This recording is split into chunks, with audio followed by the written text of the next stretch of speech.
नमस्कार, मैं हूं अनिल वर्मा शेखर। रात के 10 बजे है और ये समय है बिग बुलेटिन का।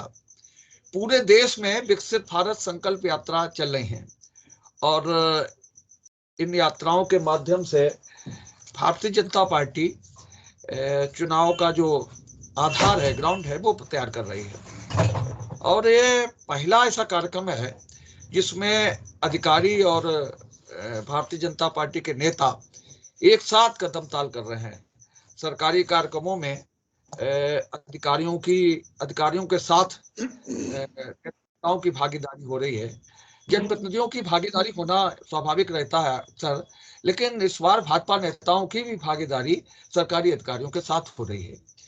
इन कार्यक्रमों, इस यात्रा का मकसद जो प्रधानमंत्री की, भारतीय जनता पार्टी की सरकार की जो 10 साल की लाभकारी और कल्याणकारी योजनाएं हैं, उससे उनके प्रति लोगों को जागृत करना, जो लोग पहले से इन योजनाओं का लाभ ले चुके हैं उनके अनुभव से लोगों को वाकिफ कराना, और इसके बाद में भी अगर कोई ऐसे पात्र लोग हैं जो इन योजनाओं के लिए पात्र हैं लेकिन किन्हीं कारणों से वो भी इन योजनाओं का लाभ नहीं ले पाए हैं, तो उनके तुरंत पंजीकरण की भी व्यवस्था इन कार्यक्रमों में, इन यात्रा के कार्यक्रमों में रहती है। जो प्रमुख कार्यक्रम है, प्रमुख योजनाएं हैं सरकार की 10 साल की, उनमें आयुष्मान भारत, प्रधानमंत्री बालिका कल्याण अन्न योजना, दीनदयाल अंत्योदय योजना, राष्ट्रीय ग्रामीण आजीविका मिशन, प्रधानमंत्री आवास योजना, उज्ज्वला योजना, विश्वकर्मा योजना, किसान सम्मान योजना, किसान क्रेडिट कार्ड योजना, प्रधानमंत्री पोषण अभियान, घर घर जल, जनधन योजना, जीवन ज्योति बीमा योजना, सुरक्षा बीमा योजना, अटल पेंशन योजना, नैनो, ये सारी योजनाएं हैं जो सफल योजनाएं हैं और जिनका लाभ, इनका असर चुनावों में भाजपा को मिला है, लाभ मिला है। उन योजनाओं का व्यापक प्रचार प्रसार, एक अभियान चला करके, एक यात्रा चला करके इस बार भारतीय जनता पार्टी ले रही। तो चुनाव से पहले सभी राजनीतिक दल यात्रा के कार्यक्रम रखते रहे, यात्रा निकालते रहे, लेकिन ये विशेष तरीके की यात्रा है जिसमें अधिकारी और पार्टी के नेता एक साथ काम कर रहे हैं। हालांकि कार्यक्रम जब तय होते हैं, कार्यक्रम तय होना एक अलग चीज है और धरातल पर उनका उतरना एक अलग काम है।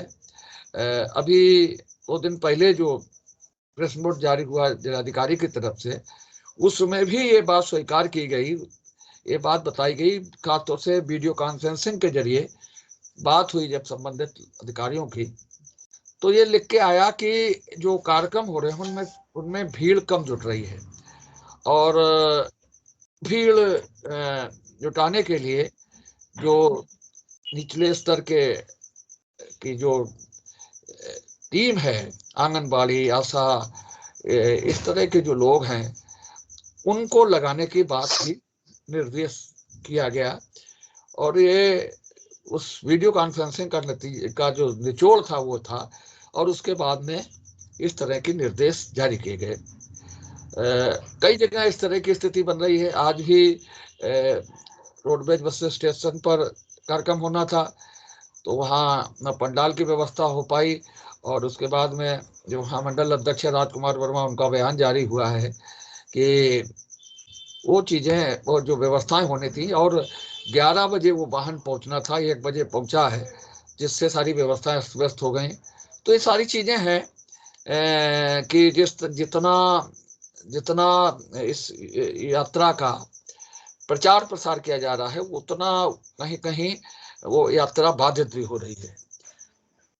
और निश्चित रूप से इस यात्रा के जरिए भारतीय जनता पार्टी जो लाभार्थी हैं, विभिन्न योजनाओं के, उन तक पहुंच करके उनको जगाना चाहती है, उनको हिलाना चाहती है कि भाई 10 साल हो गए और आपने योजना का लाभ लिया, अब समय आ गया है कि आप हमारा साथ दें, हमें वोट दें। और इस लक्ष्य की प्राप्ति के लिए ही ये यात्रा पूरे देश में चल रही है। गांव-गांव तक जो यात्रा के बैन हैं वो पहुंच रहे हैं। अब जो विपक्ष है, विपक्ष को एक गहरा आघात लगा है। अभी जो राज्यों के चुनाव हुए, 5 राज्यों के चुनाव, उसके बाद से जो मुद्दे थे विपक्ष के बाद, उसमें जनता ने उन मुद्दों को बिल्कुल खत्म कर दिया। गई उन मुद्दों में जनता की ओर से। अब नए मुद्दे क्या होंगे विपक्ष की ओर से, और इस विकसित भारत संकल्प यात्रा जैसे कार्यक्रमों का क्या काट है विपक्ष की तरफ, विपक्ष के पास? क्या जो लाभार्थी योजना है, लाभार्थी मतदाता हैं भाजपा के समर्थक, उनको काटने की क्या प्लानिंग है? ये न तो स्पष्ट है और ना कोई अभी तक दिख रहा है कि विपक्षी खेमे में इस यात्रा को लेकर के कोई चिंता है या कुछ है, क्योंकि एकदम जो चुनाव के नतीजे आए उससे पूरा विपक्ष बिल्कुल कोमा में चला गया है। तो आज इसी पर चर्चा करेंगे कि विकसित भारत संकल्प यात्रा को कैसे विपक्ष रोकेगा, कोई रणनीति है या नहीं, या जो हैट्रिक मारने की बात हो रही है वो हैट्रिक पार होगी और जो प्लानिंग है भाजपा की वो पूरी होगी। आज हम इसी पर चर्चा करेंगे। चर्चा की शुरुआत हम करें, चर्चा की शुरुआत करेंगे आज ऋतिक दीक्षित से शुरुआत करेंगे। और चर्चा की शुरुआत हम करें इससे पहले हम आज के इस पैनल में शामिल, आज की इस बहस में शामिल मेहमानों से आपका परिचय करा दे रहे हैं। भारतीय जनता पार्टी से श्वेता दुबे जी हैं, महिला मोर्चा की उपाध्यक्ष, भाजपा का पक्ष रखेंगे, स्वागत है आपका। और आलोक बिहारी जी, डॉक्टर आलोक बिहारी जी भाजपा का पक्ष रखेंगे। इसके अलावा अमन अवस्थी जी का पक्ष रखेंगे। कांग्रेस से विवेक नारायण मिश्रा जी हैं, कांग्रेस का पक्ष रखेंगे। सुभाषपा से सुशील जी हैं, पक्ष रखेंगे अपनी पार्टी का। सुदेश जी हम लोगों के साथ जुड़ते हैं समय समय पर, वो भी इस आज की चर्चा में शामिल होंगे, आपका भी स्वागत है। तो ये जो प्लानिंग है और लाभार्थी योजना से भाजपा ने पिछले चुनावों में काफी लाभ उठाए। और भी देखें कि विपक्ष ने एक बड़ा मुद्दा महंगाई का मुद्दा बना करके खड़ा किया, और वो महंगाई का मुद्दा जो सरकार की गरीब प्रधानमंत्री गरीब अन्न योजना है, जिसमें प्रति व्यक्ति को 5 किलो अन्न दिया जाता है, उस योजना के आगे महंगाई का मुद्दा पूरी तरह से फुस हो गया। तो अब एक जो सफल मंत्र है, सफल टिप्स है, उसके जरिए भाजपा एक बार फिर 24 की लड़ाई में उतरने के लिए तैयारी कर रही है। और एक नई तरीके का कार्यक्रम में बनाया गया है विकसित भारत संकल्प यात्रा, जिसके जरिए गांव-गांव भाजपा के लोग पहुंच रहे हैं। सरकारी टीम का सहारा है। सरकार विभिन्न योजनाएं गिनाई हैं, लगभग 17-18 योजनाएं हैं, जिनके संबंधित विभागों के लोग मौके पर मौजूद होते हैं और जो समस्या समाधान है वो उपलब्ध कराया जाता है। तो इस बड़ी योजना का किस तरह से कोई तैयारी इससे निपटने की विपक्ष के पास है या नहीं, ये सब चीजें हैं। ऋतिक जी, सभी को पहले सर्वप्रथम मेरा नमस्कार। यदि हम लोग बात करें जो मोदी जी ने जो है आदिवासी जो प्रतीक बिरसा मुंडा जी की जयंती पे जो ये विकसित भारत संकल्प यात्रा का उद्घाटन किया है, इसी से मुझे एक बहुत पुराने बात याद आई। अगर आप सभी को अपने स्मरण में हो तो 1998 में डॉक्टर एपीजे अब्दुल कलाम जी ने एक किताब लिखी थी जिसका नाम था 2020। तो उस समय जो एपीजे अब्दुल कलाम जी थे वो 2020 तक जो हमारा भारत देश है उसको एक नॉलेज सुपर पावर, जिसे हम लोग कह सकते हैं विश्व गुरु, और एक डेवलप्ड नेशन की तरह देखना चाहते थे। अगर हम इस बात में बात करें तो अगर हम लोग बात करें कि जो भारत हमारा है ये विश्व गुरु बनने की राह पे बहुत तेजी से चल रहा है, ये चीज G20 में हम लोगों ने देखी कैसे दिल्ली डिक्लेरेशन में सारे ही देश ने हस्ताक्षर किया, जबकि जब ऐसी कठिन समय था जब सारे देशों में एक साथ समावेश बनाना बड़ा कठिन काम था। अगर हम लोग बात करें इस यात्रा की तो बहुत ही अच्छा विचार है ये। जो जितने पिछले 10 साल में कार्य बीजेपी की सरकार ने किए हैं उसको अगर मुखर रूप से जन समाज में अगर बता रही है बीजेपी, तो बहुत ही अच्छा कदम है बीजेपी की तरफ से। और इसके अगर हम लोग कुछ मुख्य बिंदुओं पे बात करें तो लगभग 2.55 लाख जो आपके ग्राम पंचायत है उसमें बीजेपी जो है जाके अपनी योजनाओं को आगे रखने वाली है। 3600 से ज्यादा शहरों में अगर बीजेपी अपने लोगों से जुड़ पा रही है तो ये बहुत ही अच्छा एक फ्रेमवर्क है जो बीजेपी में दिखता है।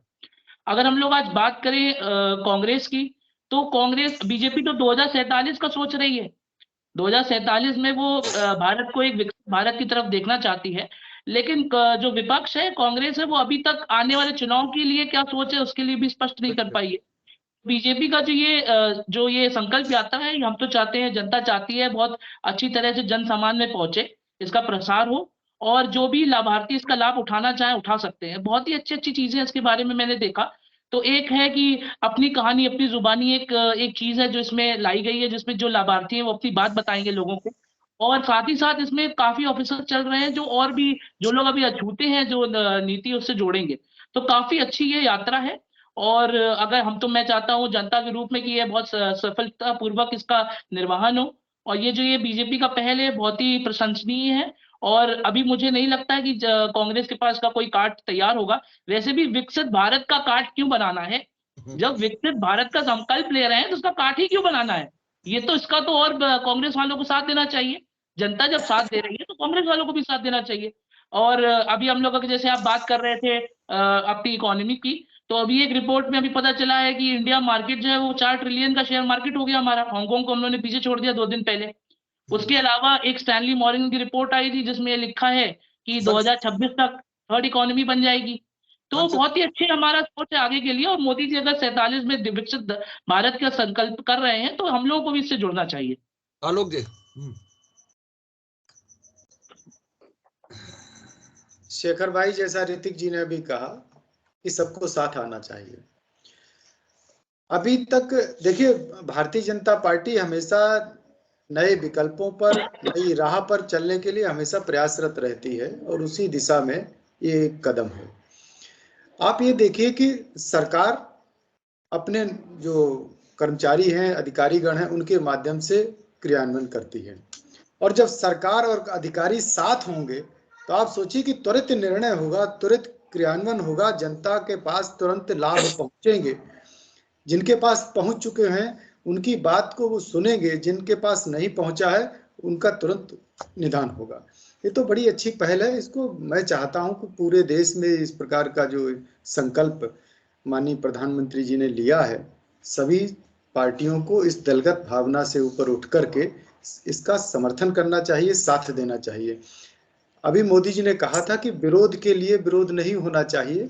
अगर सकारात्मक पक्ष है, सकारात्मक पहलू हैं, देश को अगर विकसित बनाने के लिए अगर हम सब लोग निकले हैं तो इस आहुति में सब लोग अपना अपना योगदान दें। तो ये बड़ा अच्छा कदम है और आप देखेंगे इसके बड़े सकारात्मक परिणाम आएंगे। हम सब लोग वोट की राजनीति नहीं करते हैं। अभी शेखर भाई कह रहे थे कि हम वोट के लिए या 24 के लिए जा रहे हैं। हम 24 के लिए नहीं जा रहे, हम विकसित राष्ट्र के लिए जा रहे हैं। हम हमारी सरकार अपने और इससे क्या होगा, जब अधिकारी साथ रहेगा, हमारा शासन साथ रहेगा, प्रशासन साथ रहेगा, तो जिम्मेदारियां तय हो जाएंगी। क्योंकि जब हमारे मंत्रीगण हैं, विधायकगण हैं, सांसदगण हैं, जब साथ रहेंगे और उनके साथ अधिकारी रहेंगे तो उनको एक भय रहेगा इस बात का कि जो नीतियां सरकार ने जनता तक पहुंचाने के लिए, जो क्रियान्वयन के लिए मुझसे कहा है, वो नीतियां अगर हम नहीं पहुंचाएंगे तो जब इस यात्रा में जब हम सब साथ होंगे और जनता अगर हमसे कहेगी, पूछेगी, सवाल पूछेगी, तो कहीं ना कहीं कटघरे में खड़ा करेगी। तो आप देखेंगे कि विकास की गति इससे तेज होगी। अधिकारियों में भी एक जिम्मेदारी का एहसास होगा कि मुझे इन कार्यों को परिणत तक पहुंचाना है। तो एक बहुत अच्छा कदम है और हम तो कांग्रेस के साथी और अन्य विपक्षी साथियों से भी अनुरोध करेंगे कि इसका पूरी तरीके से साथ दें। सुधीर जी। जी भाई साहब, सभी पैनलिस्टों को मेरा नमस्कार। जैसा कि आज हम लोगों का विषय है विकसित भारत संकल्प यात्रा।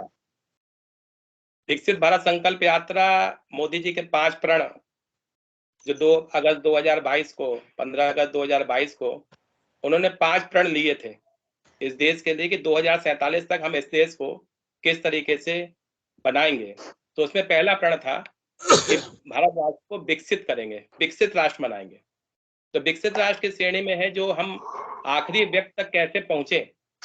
तो किसी न किसी योजनाओं के माध्यम से हम लोग आखिरी व्यक्ति तक पहुंचने का प्रयास कर रहे हैं। तो आखिरी व्यक्ति में जो लोग कहते हैं, भारतीय जनता पार्टी के जनप्रतिनिधि कहते हैं कि 80 और 20, 80% हमारा और 20% आपका। तो विपक्षी पार्टी उसको अन्यथा दूसरी तरह से लेती है कि साहब वो 20% जो है धर्म के लोग हैं, दूसरे धर्म के लोग हैं, और 80% हमारे हैं। तो ये चीज नहीं है। इन योजनाओं का लाभ समस्त धर्म के लोगों को, समस्त जाति के लोगों को मिल रहा है, और जो यहाँ तक कि वो 80% तक पहुंच गया है, किसी न किसी माध्यम से वो 80% पहुंच गया है। तो चूंकि अब जो विकसित भारत संकल्प यात्रा है, जैसा कि बताया गया, भाई साहब ने बताया, लोग जी ने बताया, ऋतिक ने भी बताया कि सरकारी अधिकारी कर्मचारी साथ में हैं। ये बहुत बड़ा विषय है कि सरकारी अधिकारी कर्मचारी किसी भी जिम्मेदारी से मुंह नहीं मोड़ सकते हैं। जनप्रतिनिधियों के साथ रहेंगे और जनप्रतिनिधियों के सामने ही समक्ष, और ये समझ जनता के लिए है, जो इससे लाभार्थी है, जो इससे लाभ पाने वाले हैं, उन समझ जनता के लिए ये है कि आप उनके सामने अपनी बात को रखें और कुछ ना कुछ अपने अनुभव भी शेयर करें। अब की एक और यात्रा में ये किया गया है कि आप उसमें अपने अपने अनुभव शेयर कर सकते हैं कि अगर किस तरह से आपको जल का लाभ मिला है, किस तरह से आपको उज्ज्वला गैस का लाभ मिला है, किस तरह से आपको जनधन योजना का लाभ मिला है। तो ये सब चीजें जब शेयर करता है एक व्यक्ति, दूसरे व्यक्ति से शेयर करता है, जब समाज में वो चीज पहुंचती है तो एक अलग तरीके का समाज में विश्वास पैदा होता है। और जबकि ये चुनाव में आपने देखा था कि जो वादे कांग्रेस ने किए थे वही वादे भारतीय जनता पार्टी ने भी किए। उन्होंने 500 रुपए गैस सिलेंडर दिया, उन्होंने 200 रुपए सब्सिडी दी। वादे वही थे, लेकिन विश्वास भारतीय जनता पार्टी पे लोगों ने किया, कांग्रेस पे नहीं किया।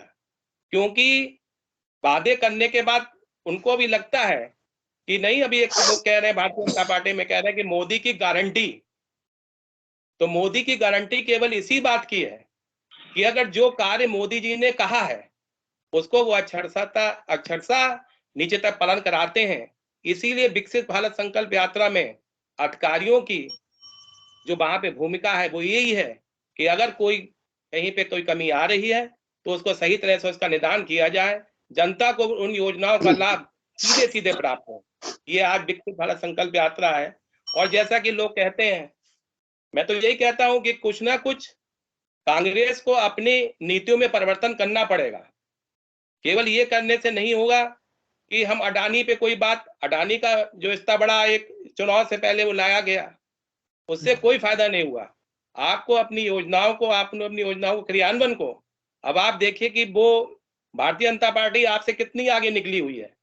वो यात्रा निकाल रही है, गांव-गांव पहुंच रही है, और अभी आप लोगों का यही तय नहीं हो पा रहा है कि इंडी जो गठबंधन है उसमें कौन कौन लोग शामिल होंगे, कौन कौन लोग नहीं शामिल होंगे। आज ही अखिलेश का बयान हुआ है कि 2 से ज्यादा कांग्रेस को सीटें वो नहीं देंगे उत्तर प्रदेश में। तो ये सब स्थितियां पैदा इसीलिए हो रही हैं क्योंकि आप लोगों के पास अभी कोई भी किसी तरह की ना नीति है, ना योजना है, ना नेता है, ना स्वरूप है, कोई चीज नहीं है। तो इसलिए मैं कांग्रेस से यही अनुरोध करना चाहता हूं कि अपनी योजनाओं को सही तरह से क्रियान्वयन करें। किसी दूसरे पे आक्षेप करने से कुछ नहीं होगा। अमन जी, अगर नमस्कार सभी साथियों को मेरा, मैं आज पहली बार मुझे अवसर मिला है आपकी इस डिबेट में शामिल होने का। मैं आपका बहुत हृदय से आभार करता हूँ। सभी को मेरा सादर प्रणाम, खास तौर से मेरी भाभी जी को जिन्होंने मुझे ये अवसर दिलवाया।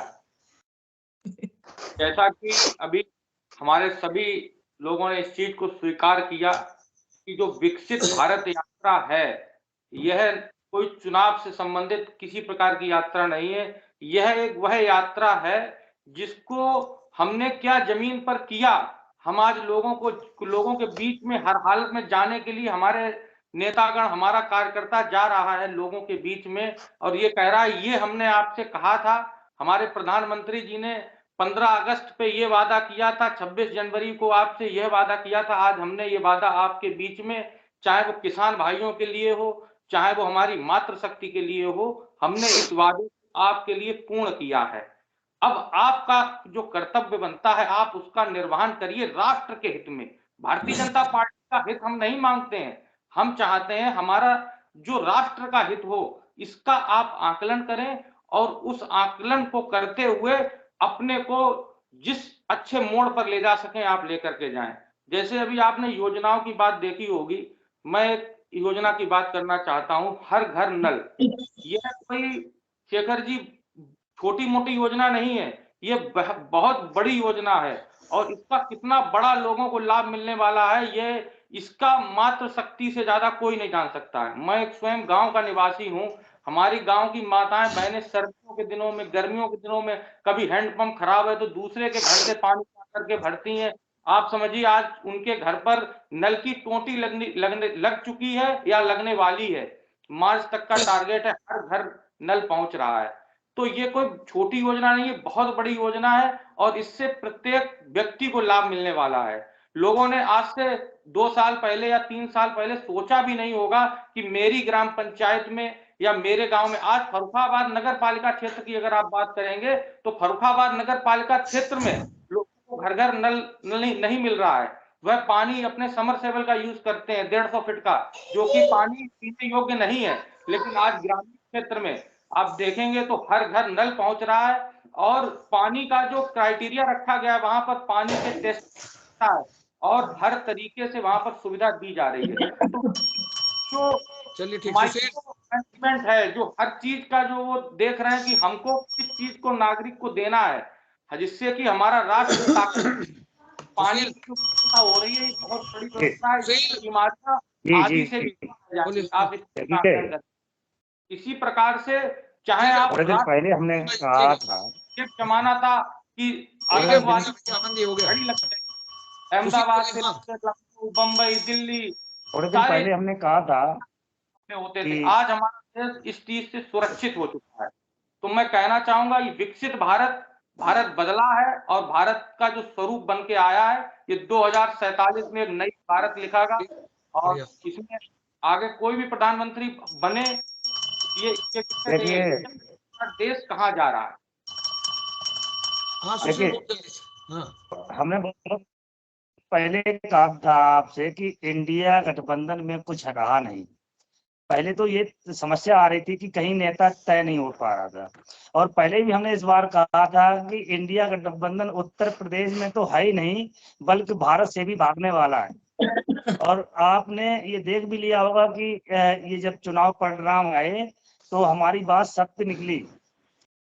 अभी जो है माननीय नेता आदरणीय नेताजी हमारे जो है जन चौपाने लगा रहे, जो भी सत्ता की सरकार की जो भी योजनाएं हैं वो घर घर जाकर पब्लिक को बता रहे हैं। और माननीय नेताजी एक मंत्री परिवहन मंत्री जी भी उनके साथ में चल रहे हैं, तो वो भी पूरी समस्याएं जो भी समाधान हो पा रही है वहां तत्काल समाधान कर रहे हैं। उन्नाव में भी अभी समस्याएं बहुत बड़ी थी, वहां पर भी समस्या समाधान हुई। मैनपुरी में भी जो है अभी काफी समस्याएं समाधान हुई है। अभी थोड़े 6 तारीख की समस्या वहां बहुत बड़ी थी, समस्याएं पब्लिक की समाधान हुई। और देखिए अब आई विकसित भारत की बात, तो मैं आपको एक बात बता दूं कि भारतीय जनता पार्टी अपनी सरकार बनाकर और हम भी सरकार में शामिल हैं और जो भी पब्लिक को, जो भी चाहे आम आदमी ले लो, किसान ले लो, चाहे हमारा कोई भी व्यक्ति ले लो, किसी प्रकार के हर तरीके की सुविधाएं उसके पास पहुंचाने का जन जन चौपाल लगाकर हम लोग जन चौपाल लगा करके हम लोग उन योजनाओं को लाभ देने के लिए पब्लिक से बात कर रहा हूँ लगातार। तो यहाँ पर इससे पहले भाई देखिए कांग्रेस सरकार रही, समाजवादी पार्टी की सरकार रही, बसपा की सरकार रही, कभी ऐसा आपको देखने को नहीं मिला होगा कि यहाँ इंडिया गठबंधन इतना बड़ा गठबंधन बनाया, एक भौकाल से लाकर खड़ा किया, लेकिन उसमें क्या निकला, एक वही कहावत कही गई है कि चढ़ा पहाड़ और खोदा पहाड़ और निकली चुईया, वही हिसाब रहा है इसका और कोई बात नहीं रही। दूसरी बात ये है कि हम भारतीय जनता पार्टी के साथ हैं और भारतीय जनता पार्टी के साथ हम लेकर के धीरे धीरे और ठीक भैया, ठीक। हम लोग जो है योजनाएं हैं वो काम करेंगे। विवेक जी। जी देखिए, विकास की बात हो तो इसका तो कोई भी विरोध कर ही नहीं सकता। विकास देश का हो या राम जी का मंदिर बने तो राम तो पूरे देश के हैं, ये अलग बात है कि हम प्रेसिडेंट अपना समझे उनके ऊपर, तो ये ऐसी चीजें हैं जिनसे किसी को विरोध तो हो ही नहीं सकता। देखिए, लेकिन उसकी दूसरा पहलू क्या, उसकी जमीनी हकीकत क्या है, आप सब लोगों को सुना हमने, बहुत अच्छी बातें थी। और ये आप जो बातें कही हैं ये तो सब बंद कमरे में ऐसी वाली बातें हैं, लेकिन जरा जमीन पे उतर के देखिए अपने आसपास कितने गड्ढे हैं और कितनी पीएससीयां बन गई, कितने प्राइमरी पाठशाला बने आपके आसपास हैं, कितने आंगनवाड़ी केंद्र खुले हैं, आयुष्मान कार्ड नहीं बने हैं, अगर बने भी हैं तो उनका इलाज कितना हो रहा है। तो ये बहुत सी चीजें ऐसी हैं। तो और दूसरी बात वर्मा जी, ये जो विकसित भारत की संकल्प यात्रा है, ये तो पुराना कार्यक्रम है जिसको नाम बदल दिया गया है। ये कांग्रेस जब 2014 के पहले इनक्रेडिबल इंडिया के नाम से कार्यक्रम चलाया गया था, लेकिन उसका कुछ स्वरूप इन्होंने बदल दिया है अपने तरीके से। चूंकि हर चीज की ये मार्केटिंग करने में माहिर लोग हैं ये, तो थोड़ा सा उसको कर दिया है ये, और उसमें इन्होंने संगठन को भी जोड़ दिया। बस ये फर्क है। जब कांग्रेस टाइम निकली थी उस संगठन नहीं जोड़ा था, केवल सरकार का एक कार्यक्रम था ये। तो ये थोड़ा बुनियादी फर्क है जो कर दिया। और दूसरा आप देखिए कि भीड़ नहीं जुट रही है, जिस जनता के लिए इतनी बड़ी बातें हो रही हैं और भीड़ नहीं जुट रही है, तो ये सबसे बड़ी बात है। जैसे कहते हैं कि एक चावल से पूरे हांडी की मालूम होता है कि पके कि नहीं पके हैं, कि जनता में कितना उत्साह है। चुनाव की जीतने की अलग बात हो गई। देखिए, चुनाव जीतने को आंकड़ा आप नहीं मान सकते हैं लोकतंत्र में कि हम सब अच्छाई हो गई अगर हम चुनाव जीत गए, या हम परीक्षा में पास हो गए। कैसे पास हुए वो अलग विषय है, तो उसको न जोड़िए कि हम पास हो गए बस। खाली पास कई तरह से लोग होते हैं। तो ये चीज है। बाकी आप देखिए कि 632 इनकी योजनाएं हैं, उसमें से कितनी इनकी चालू हुई हैं। दूसरा, इसका दूसरा पहलू कि आज जो देश में बच्चा पैदा हो रहा है वो तकरीबन 99,000 रुपए के कर्जा लेके पैदा हो रहा है। होने वाला बच्चा जो वो 99,000 रुपए के कर्जे से पैदा हो रहा है। आज की जमीनी हकीकत है ये। और एक अकेला सब पे भारी, बिल्कुल सही बात है, एक अकेला सब पे भारी है जो मोदी जी स्वयं कहते हैं, तो वो गलत नहीं है। ये 55 बनाम 155 है, 55 बनाम 155 है, इसलिए वो कहते हैं कि एक अकेला सब पे भारी। 2014 तक देश में 14 प्रधानमंत्री हुए और 67 साल में देश पे कर्जा था 55 लाख करोड़ रुपए का, और आज 9 सालों में देश पे कर्जा है 155 लाख करोड़ का। और ये कोई आंकड़े कांग्रेस के या वामपंथी के नहीं, आईटी सेल के, ये भारत सरकार के आंकड़े हैं। ये आप सोचिए, इन 9 सालों में 100 लाख करोड़ का कर्जा लिया गया। अब 100 लाख करोड़ का कर्जा आपने लिया कहाँ 70 सालों में 55 लाख करोड़, और कहाँ 9 सालों में 100 लाख करोड़ का कर्जा। तो ये भी इसकी हकीकत देखिए। दूसरी, आप ये तो कर्जे की बात हुई, बाकी आप अगर विकास की बात करते हैं तो विकास तो वो कहा जाता है जो समाज के अंतिम व्यक्ति तक पहुंचे। आप अपने शहर को ले लीजिए, आप अपने शहर में देखिए कि कितना विकास हुआ है। सड़कों की गड्ढे कितने बड़े बड़े हैं जिनके लिए कितनी बार डेडलाइन आई और कितना करोड़, हजारों करोड़ रुपया गड्ढे मुक्त कराने में चला गया, लेकिन आज तक कोई जांच उसकी हुई? इतना चला गया, डेडलाइन बार बार आई, लेकिन वो रुपया कहाँ गया? गड्ढे वहीं के वहीं बने हैं। ये हर शहर की बात है, अकेले आपके शहर की बात नहीं है ये। दूसरा, अन्ना पशुओं को लेके देखिए, आप अन्ना पशुओं को लेके जिस तरीके से आप वो प्यासे रह के भूखे रह के मर रहे हैं, सड़कों पे कितने घूम रहे हैं और कितना उनके लिए कागजी घोड़े दौड़ रहे हैं, बार बार डेडलाइन आती है, लेकिन आप जान सकते हैं। तो ये जमीनी हकीकत, इसको भी आपको देखना चाहिए। बाकी आप कह रहे हैं महंगाई के चुनाव में मुद्दा नहीं रहा, वो एक अलग चुनाव जीत हार अलग बात हो गई। लेकिन आप देखिए स्कूलों की फीस, आप देखिए स्कूलों की फीस, देखिए किराया, देखिए आप, ये तो इलाज कितना महंगा हो गया है ये। और जो मेडिक्लेम की जो राशियां थी वो कहां से कहां पहुंच गई हैं।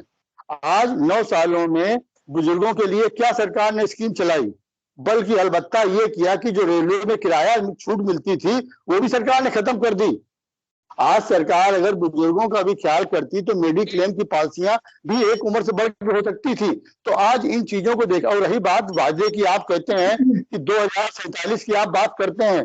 देखिए, भाषणबाजी करना अलग बात है, सब जवाब दिखाना अलग बात है। आपने जो 2014 में वादे किए थे, 100 दिन में काला धन लाएंगे, 2 करोड़ रोजगार हड़ताल नए हम देंगे, किसानों की आय दुगनी करेंगे, इस तरह की तमाम बातें थी, वो कितने वादे आपने पूरे किए? हाँ, एक बात में जरूर है कि आपने मुद्दे को गुमराह करने की जो कहा है, उसकी वजह से जनता जरूर गुमराह हो जाती है। लेकिन अब ये कब तक सिलसिला चलेगा, आखिरी फैसला जनता जनार्दन के ऊपर है। और रही बात आप करते हैं आक्षेप करने की, आज सवाल को आप आक्षेप कहते हैं, जो सत्ता में बैठा हुआ है उसी से सवाल करे जाते हैं, उसको आप गलत बनाते हैं। जो सत्ता में बैठा होगा उससे सवाल पूछा जाएगा। लेकिन सत्ता वाले कहते हैं कि नहीं, सवाल विपक्ष से। कुछ चीजें हैं जो विकसित भारत नहीं है, जनता बंद करें। हो गया। हाँ, भाई साहब की बात से ही शुरू कर रही हूँ। कांग्रेस प्रवक्ता ने कहा ये कांग्रेस की पुरानी आदत है। जब हमारा चंद्रयान गया तो इन्होंने बता दिया कि वो इसरो की स्थापना तो हमारे पंडित जी ने की थी, और जबकि बाद में पता चला कि वो 65 में खत्म हो गए थे और 68 में स्थापना हुई थी इसरो की। खैर कोई बात नहीं। अब इन्होंने बताया कि विकसित भारत संकल्प यात्रा जो है वो अतुल्य भारत, आपने जो इनक्रेडिबल इंडिया बताया, मैं आपको बताऊं कि वो प्रोजेक्ट क्या था भाई साहब। अतुल्य भारत था हमारी सांस्कृतिक विरासत के बारे में बताना, वो सांस्कृतिक विरासत जो किसी को पता नहीं थी, और पूरे देश भर में उसका एक कैंपेन चलाया गया था। और उस समय हमारे यहाँ और बहुत चैनल्स नहीं थे, दूरदर्शन पर हमेशा आता था इनक्रेडिबल इंडिया करके। तो ये तो हुआ आपका वो। और मैं आपको आपके शब्दों में बताऊं कि ये विकसित भारत संकल्प यात्रा क्या है। आपके ही पूर्व प्रधानमंत्री श्री राजीव गांधी जी ने कहा था कि जब ऊपर से सरकार से 1 रुपया चलता है, दिया जाता है गरीब आदमी के लिए, तो जब वो नीचे पहुंचता है तो वो 30 पैसे तक पहुंचता है। तो वो 30 पैसा ना पहुंचे भाई साहब, पूरा रुपया पहुंचे। उसके लिए ये है विकसित भारत संकल्प यात्रा, जिसके संग हमारे जनप्रतिनिधि चल रहे हैं, जिसके संग हमारे अधिकारीगण चल रहे हैं, ताकि अधिकारी और जनप्रतिनिधि अपनी जो जवाबदेही है उस योजना के प्रति जो केंद्र और राज्य सरकार से चलाई जा रही है, तुरंत जमीनी स्तर पर सुनिश्चित की जा सके। देखिए भाई साहब, कहीं कहीं पर कुछ हो सकता है कि 11 बजे कहीं गई तो 1 बजे आई, ट्रैफिक की प्रॉब्लम हो सकती है, लेकिन ये अब पूरे भारत में ये यात्रा चल रही है और ये अपनी सफलता को प्राप्त कर रही है। और रही बात भाई साहब, जितनी बातें अभी आपने डिबेट में बताई, जब ये आप कन्नौज में आपके आसपास के क्षेत्र में आए विकसित भारत संकल्प यात्रा, तो आप जाइएगा, अधिकारियों से कहिएगा किन सड़कों में गड्ढे हैं, जितनी भी बातें आपने बताई कि वो स्कूल की फीसें बढ़ गई और बहुत बताया। हमें तो लगने लगा थोड़ी देर से के लिए कि 2014 से पहले भारत स्वर्ग था, शायद बीजेपी आ गई उसने नर्क बना दिया। आप कह रहे हैं जनता को बरगला दिया। सबसे बड़ी बात तो यही है कि आप जनादेश का भी सम्मान नहीं करते हैं। आपके मन में राजतंत्र की भावना इतनी ज्यादा प्रबल है कि आप एक पार्टी के प्रति ही समर्पित हैं। आप प्रजातंत्र लोकतंत्र में कतई विश्वास नहीं करते हैं, और यही कारण है। और आपने कहा कि राम तो सबके हैं। जब हलफनामा दिया था राम काल्पनिक पात्र थे, आज राम आपके भी हो गए हैं। चलिए, एक अच्छी बात है, भाजपा के चलते राम को आपने माना, तो ये बहुत अच्छी बात है। और भाई साहब, हमने तो कोई ऐसा स्पेशल नारा नहीं दिया। आपके यहाँ जो योजनाएं चलती थी वो स्पेसिफाइड जाति के लिए होती थी कि फलाने धर्म की कन्या होगी तो उसको पैसा दिया जाएगा। हमारे यहाँ ये नहीं हो रहा है। हम हर एक व्यक्ति, समाज के अंतिम स्तर तक के व्यक्ति तक पहुंच रहे हैं, और जिन तक नहीं पहुंच पा रहे हैं उनके लिए ये बैंक है, ये योजना है कि प्रत्येक व्यक्ति उन योजनाओं से वाकिफ हो, उनका लाभ ले सके। इसलिए ये यात्रा चलाई जा रही है। भारत कैसा होगा मोदी जी की संकल्पना के अनुसार, और ये मोदी का जादू है भाई साहब, सर चढ़ के बोलेगा। 5-6 मिनट अगर आप स्पेस दें तभी हम बोलेंगे। हाँ जल्दी और जब हम बोलेंगे तो बोलेंगे नहीं बीच में, फिर जवाब कहेंगे जब जैसे हमने सुना वैसे ही। ऋतिक बोलो जल्दी से। हाँ 1 मिनट में। हाँ जितनी मैं ये कहना चाहूंगा, जैसे विवेक अंकल जी बात बहुत खुल के रखते हैं, कांग्रेस के लोगों को भी ऐसे ही खुल के रखना चाहिए, तो जनता को स्पष्टीकरण मिले। कांग्रेस के जितने भी बड़े नेता हैं वो तो चुप्पी साधे बैठे रहते हैं, और ये सब चीजें जब जनता को पता चलेगी तभी तो जनता वोट कर पाएगी। आज तक मैं जो है आदत है शेयर डालने की, आज तक मैंने कांग्रेसियों पे शेयर दिया, आज मैं जो है अपनी बात भी 1 मिनट खत्म करनी है तो मोदी जी पे एक शेयर देता हूँ। वो कहते हैं, मैं अकेला ही चला था जानिबे मंजिल, मगर लोग साथ आते गए, कारवां बनता गया। अभी शुरुआत है, समय लगेगा, अभी लोग जुड़ेंगे धीरे धीरे, शायद आगे इसके जो है इसमें और तब्दीली दिखे। एक बात मैं तब भी कहना चाहूंगा, जितनी दिक्कतें, अगर ये जो विवेक अंकल जी बहुत ही अच्छे समझाते हैं, यही चीज कांग्रेस को समझानी है। जो दिक्कतें हैं बीजेपी के साथ, यही तो जनता को समझानी है, वो आप समझा नहीं पा रहे हो, फिर कह रहे जनता वोट दे दे। ठीक, आलोक जी। हाँ शेखर भाई, विकसित भारत कैसे बनेगा, उसके लिए भी हमारे कांग्रेस के साथी कह रहे थे कि सड़कों में गड्ढे हैं, काला धन कैसे आएगा। अभी कई मशीनें खराब हो गई हैं और अभी जांच चल रही है, देखो काला धन ऐसे आएगा। तो इसका शायद सही जवाब यही है कि अभी मशीनें 3 दिन से लगातार गिन रही हैं। इतना नोट आप सोचिए, आप देखिए एक कांग्रेस के सांसद के पास इतना निकल रहा है। अगर ये परिस्थिति एक सांसद की है तो अंदाजा लगाइए कि कांग्रेस इतने वर्षों से राज कर रही है तो क्या परिस्थिति होगी। यही कारण था कि सड़कों पर गड्ढे थे, विकासशील की हम प्रक्रिया में बहुत पिछड़े थे। आज वो भ्रष्टाचार पर अंकुश लग रहा है, चाहे वो महुआ मोइत्रा हो, चाहे वो कोई भी हो। तो आप देखते जाइए, धीरे धीरे भ्रष्टाचारी बचेगा नहीं, और चाहे वो अधिकारी हो, चाहे वो नेतागण हो, धीरे धीरे सरकार और कर्मचारी अधिकारी जब क्षेत्र में जाएंगे, हमने पहले ही कहा, आप सब लोग समर्थन करिए, विकसित राष्ट्र बनाना है। और ये मोदी जी ने भी कहा है ठीक कि राष्ट्र के लिए हम सबको एक होना है। हाँ बोलिए विवेक जी। जी देखिए, अभी प्रधानमंत्री जी ने एक बात सार की कह दी कि भाजपा का सत्ता में रहने का रिकॉर्ड है। उन्होंने ये नहीं कहा कि जनता के लिए हमने किया उसका ये रिकॉर्ड है। उन्होंने कहा, अभी 2 दिन पहले कहा है कि हमारा सत्ता में रहने का रिकॉर्ड है। तो इसके माने ये बिल्कुल स्पष्ट है कि प्रधानमंत्री देश के कह रहे हैं कि भाजपा का सत्ता में रहने का रिकॉर्ड है और उस मामले में कांग्रेस को हमने पीछे कर दिया, तो इनके लिए सत्ता बड़ी चीज है। तो ये सत्ता के लिए कुछ भी कर सकते हैं, सब्जीबाग दिखा सकते हैं, झूठे वादे कर सकते हैं, और सबसे बड़ा जो बात है झूठे वादे करना। देश से 140 करोड़ जनता से आप जो वादे आपने करे थे शुरुआत में, वो वादे आज तक पूरे नहीं हुए।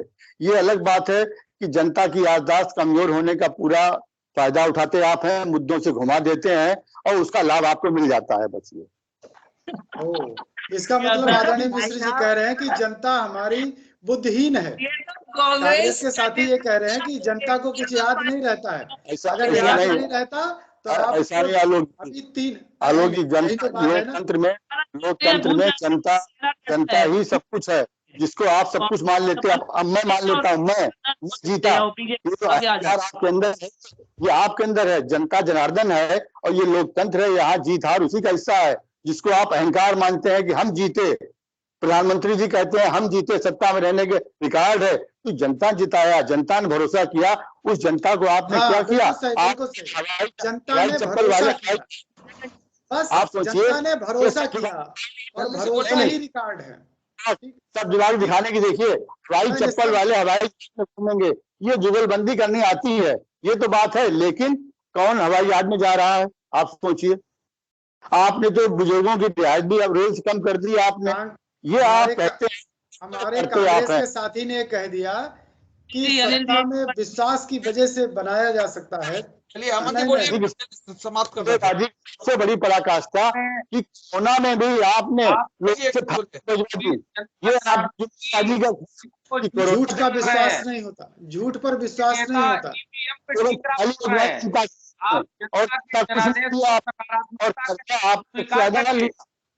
कोरोना काल में पूरी दुनिया में कर्जा किसी ने नहीं लिया। जनता को आपने क्या दिया, क्या चीज आपने दी? केवल खाली भिजवाई आपने। ये आपके इंडी गठबंधन के नेता ने यह तक कहा है कि जो है उत्तर भारत के लोग शिक्षित होने के कारण भारतीय जनता पार्टी को वोट दे रहे हैं। आप इस जनता जनार्दन का सम्मान करना सीखिए और नकारात्मक राजनीति से बाहर निकल के आइए। सबसे बड़ा मंत्र आपके भविष्य के लिए यही सत्य होगा। विकसित भारत संकल्प यात्रा गांव-गांव पहुंच रही है और जो मकसद है प्रधानमंत्री और भारतीय जनता पार्टी की सरकार की जो 10 साल की लाभकारी और कल्याणकारी योजनाएं हैं उनके बारे में जानकारी देना। जो लोग अभी तक इस दायरे में नहीं आए हैं, इस योजनाओं का लाभ नहीं ले पाए हैं, वो लोग भी इन योजनाओं के बारे में जानें और अगर पात्र हैं तो वो इन योजनाओं का लाभ लें। ये इस यात्रा का मकसद है। एक बड़ा कार्यक्रम है, पूरे देश में ये यात्रा चल रही है। आपके गांव में भी ये यात्रा पहुंचेगी। जो मकसद है इस यात्रा का, उससे जुड़िए। इसी पर आज हमने चर्चा की। आज की इस चर्चा में भाग लेने के लिए आप सबका बहुत बहुत धन्यवाद। विवेक जी का, अमन जी का, आलोक जी का, श्वेता जी का, सुधीर जी का, सुशील का और ऋतिक का बहुत बहुत धन्यवाद। हम फिर मिलेंगे नई बहस में, नए विषय पर चर्चा के लिए। तब तक के लिए इजाजत दीजिए। शुभ रात्रि।